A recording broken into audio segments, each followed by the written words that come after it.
Հաջորդը վերամակարան։ Մեր կարճ հարց նախ այն ջրասուզակ Վահե Մելքոնյանին կարող է պատրաստում եք որևէ ձևով խրախուսել, պարգևատրել, որովհետև իրոք հերոսական գործ արել է տղան, ու ասում են շատ ցածր աշխատավարձ է ստանում։ Երկրորդը Պուտինը այդպես էլ չշնորհավորեց ձեզ, երևի սպասում է ՍԴ-ի որոշման արդյունքներին,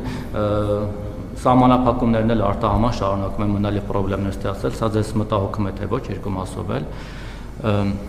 Եվ Ծառուկյանի եւ մյուսների բիզնեսները առերևույթ քաղաքական հրահանգներով փակելով, օրինակ Շանգրիլա մյուսները, դուք գնահատել եք այդ վնասը ինչքան է լինելու մեր տնտեսության վրա, որ այդքան հարկ չվճարեն, այդքան աշխատատեղ կորցվի եւ այլն։ Ընդհանրապես ձեր անձնական, այսպես ասած, ամբիցիաների կամ ձեր քաղաքական թիմի խոստումների համար, որ տալիս եք։ Եվ մի բան էլ հարցս հայ-թուրքական հարաբերություններին է վերաբերում, դրա մեջ մի քիչ անձնական, մի քիչ 18+ու գծիկ կրկոտ երանգ կա, փորձեմ հնարավորինս կոռեկտ ձևակերպել։ Ուրեմն տեսեք, ձեր աջակիցները ինձ ասում են, որ ես Ծառուկյանի ջրասուզակը Ծառուկյանը եւ Պուտինն ու արտահանում են։ Ես չորրորդը մի քիչ տենց 18+-ոտ է, բայց բան է, դե կրկոտը տրենդի մեջ է, ոչինչ։ Ձեր աջակիցները ասում են, որ ես իրավունք չունեմ, ինչ որ գնացի նախորդ նիստից հետո, ես գնացի Ստամբուլ, Թուրքիա, մեր պապերի երկիր, ես տեսնեմ ինչ կա, մյուս կողմից մասիցը նայեմ, գամ։ Գնացի եկա, ինձ քննադատում են, ասում են դու ինչ ես գնացել Ստամբուլ եկել ես, մեր վարչապետին էլ հարց չտաս։ Ինչու, որովհետև ես այնտեղ նավի վրա փորձել եմ ժամանակ անցկացնել, այդտեղ շոու ծրագիր էր, մի մերկապարոյի բավականին կրկոտ էր պարոն իդեպ, ձեր ելույթներին չի հասնի, բայց թե մոտեցավ այդ որպես ռետոր, եկավ, պարեց, ես էլ գումար տվեցի, գնաց։ Հիմա ձեր աջակիցները, ընդ որում մարդիկ, որոնք որ ըստ տեղեկությունների ասում են մարմնավաճառությամբ են զբաղվել Թուրքիայում, եկել այստեղ բլոգերություն են անում, իսկ քննադատում են բարոյ խրատական դասեր են տալիս, թե այ դու որ գնացել ես այնտեղ մի վարքան,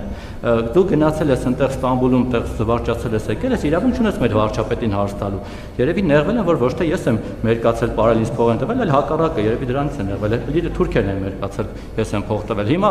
ստացվում է, որ իրենք ձեզ ասոցացնում են Թուրքիայի հետ, եւ կամ դուք դարձել եք Թուրքիայի խորհրդանիշը ըստ ձեր աջակիցների։ Հիմա մի հատ հասկանանք հայ-թուրքական հարաբերությունները դուք այսպես եք պատկերացնում, որ մարդիկ գնան Ստամբուլ տուրիստական այցով հետ կան, հարցակվեն այդ մարդու վրա, ասեն ինչ ես գնացել, կամ այսինքն եթե ես դեռ հարց եմ տալիս, չպետք է գնամ Թուրքիա, իսկ եթե գնացել եմ Ստամբուլ, պիտի կամ ստեղ հարց չտամ, այդ ինչ սինխրոնիզացիա է ձեր եւ Թուրքիայի միջեւ, որ աջակցությունները անկեղծ ասած ձեր տրամաբանությունից ես պատճառահետևանքային կապը չհասկացա, թե ինչ կապ ուներ, որ ես Թուրքիայի կամ ինչ դե փաստ կա ակնհայտորեն, որ դուք հիմա ինձ հարց տվեցիք, չէ, հետեւաբար ինչ ինչ որ եւ եթե ամեն շաբաթ ռիսկի եք դիմում, ուրեմն ռիսկ չկա։ Այսինքն ռիսկի դիմում են այն ժամանակ, երբ որ տենց մի անգամ, այսինքն հիմա դուք եք ասեք ամեն շաբաթ ձեր ռիսկով գալիս եք ստեղ, հա, եկեք մի քիչ։ Ես չեմ կիսում նման տեսակետները, մանավանդ ոչ միայն ձեր դեպքով, այլ հազարավոր քաղաքացիներ գնում են Թուրքիա տուրիստական այցերով եւ Թուրքիայից էլ գալիս են իմիջիայլոց Հայաստան։ Մենք պատրաստվում ենք բաց սահման ունենանք, մենք պետք է սովորենք, որ մենք պետք է գնանք, իրանք էլ պետք է գան։ Դա էլ եմ ասում, այդ ամեն ինչը իրականում իներցիոն պրոցեսների արդյունք է, այդ իներցիոն պրոցեսները մեզ բոլորիս հատուկ է, որովհետև մենք էլ եմ ասում, մի տնից չենք, բայց մի երկրից ենք եւ բազմաթիվ հարցեր մենք ընկալում ենք նույն կերպ։ Եվ Հայաստանում ինչա՞ դուք չեք նկատել, այս հարցոպատասխանում էլ է շատ տարածված, քաղաքական դաշտում էլ շատ տարածված, Թուրքիա, Ադրբեջան, այդ գործոնները օգտագործել մարդկանց դեմ։ Իբր որ ինչ որ մի բան ուզում են նեգատիվացնեն, այ գնացել է ինչ որ մեկը Թուրքիա, այ ինչ որ մեկը, չգիտեմ, բան թուրքական անձեռոցիկա օգտագործում եւ այլն եւ դա եթե մենակ մերոնց մեջ լներ խնդիրը, ես շատ արագ այդ խնդիրը կլուզում։ Խնդիրը դա համընդհանուր է, չեք նկատել այդ երևույթը։ Դուք էլ չեք ասում, դուք էլ ձեր հարցի մեջ էլի այդ փորձեցիք կապ չուներ չնայած, բայց էլի փորձեցիք բերել, ասել, որ ես դարձել եմ Թուրքիայի ինչ կապ ուներ դա, ձեր ասածից ոչ մի, բայց իրաց տրամաբանություն ձեր պատմածով նույնիսկ որևէ ես աղերս չտեսա, թե ընդհակառակը։ Ես նկատի ունեմ, դա մեր մոտ մենթալիտետ է, որ ինչ որ մեկի դեմ բան ես ասում, խոսում զգում ես որ փաստարկ չունես, ոնց խոցել դիմացինին։ Իհարկե, եթե այլ փաստարկ չկա, Թուրքիան եւ Ադրբեջանը տեղում են։ Ես դեռ հələ խաղաղության օրակարգը չկար, ես այն ժամանակ մատենադարանում էր ոնց որ 2000 կարող է նույնիսկ 22 կամ 21 թիվներ, ասի պետք չի թուրք ասել մտածելով որ բան վիրավորում ես, որովհետեւ ասենք այդ նույնն է, որ ինչ որ մեկը մեկին ասի 1000 ներողություն, ուրիշ ազգի ներկայացուցիչ անունը տալով բան անի։ Դա վատ արտապետական մտածողություն է եւ դա ֆորպոստային մտածողություն է ներդրված Հայաստանի Հանրապետությունում։ Իհարկե եմ ասում, դա օբյեկտիվ պատմական հիմքեր ունի, բայց նաեւ մենք պետք է հասկանանք, որ մենք պետություն ենք եւ մենք պետք է դրջանանք։ Ես պաշտպանում եմ ձեզ Թուրքիա էլ, Ռուսաստան էլ, Եվրոպա էլ եւ ոչ միայն ձեր գնալու իրավունքը։ Հարգելիս ես կառապան չեմ, որ ինչ որ մեկին սանձեմ։ Մարդիկ արտահայտվելու իրավունք ունեն նույն կերպ, ինչպես դուք։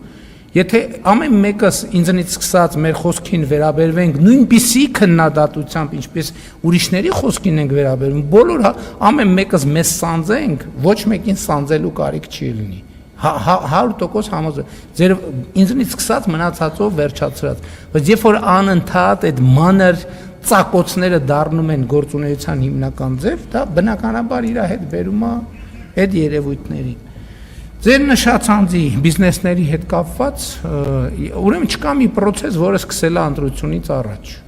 ընտրությունից հետո, ամեն ինչ շատ վաղուց process-ներ են, որոնք բոլոր հնարավոր ձևերով, արհեստական ձևերով խոչընդոտվել են,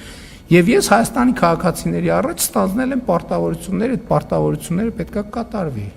Ես մարդկանց ասել եմ, որ էսա տեղի ունենալու, էսա մի քիչ կրկոտ եմ ասել, մի քիչ ոչ գրական բառապաշարով եմ ասել, բայց դրանից բովանդակությունը չի փոխվում։ Դա իրականացվելու է։ Հիմա ում դա դուր կգա, ում դուր չգա, դա իրականացվելու է։ Ընտրությունների ժամանակ ստանձնած պարտավորությունները ո՞նց ընտրություն, հա? Այդ process-ները նույն ճոպանուղ հետ կապված process-ները 8 տարի առաջ սկսվել են։ Ուղղակի ամեն անգամ արհեստական խոչընդոտներով հետաձգվել են, նոր եկե հասել, այդ թվում օրենսդրական բացերի պատճառով։ Ես հիշում եմ ճոպանուղու հետ կապված process սկսել այն ժամանակ, երբ որ Ռոմանոս Պետրոսյանը եղել է Կոտայքի մարզպետ։ Ինքն է առաջին անգամ ինձ բերել, որ սենց հարց կա։ Եվ այդ պայից սկսած դրա շուրջ process-ները ոչ մի րոպե չեն դադարել, ոչ մի րոպե։ Պարզապես անընդհատ արհեստական եւ խոչընդոտներ եւ նաեւ օրենսդրական բացեր։ Հիմա այդ բացերը կարգա։ Պարոն Մակարյան, գործընկերները սպասում են։ Չհամընկան process-ները իրենց բնականոն ճանապարհով գնում են։ Ինչ վերաբերում է ԵԱՏՄ-ին, ես արդեն պատասխանեցի,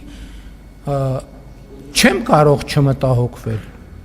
Բայց ես կարծում եմ, որ ինչքան ես եմ մտահոգված, ԵԱՏՄ-ի մյուս գործընկերներն էլ պետք է մտահոգված լինեն։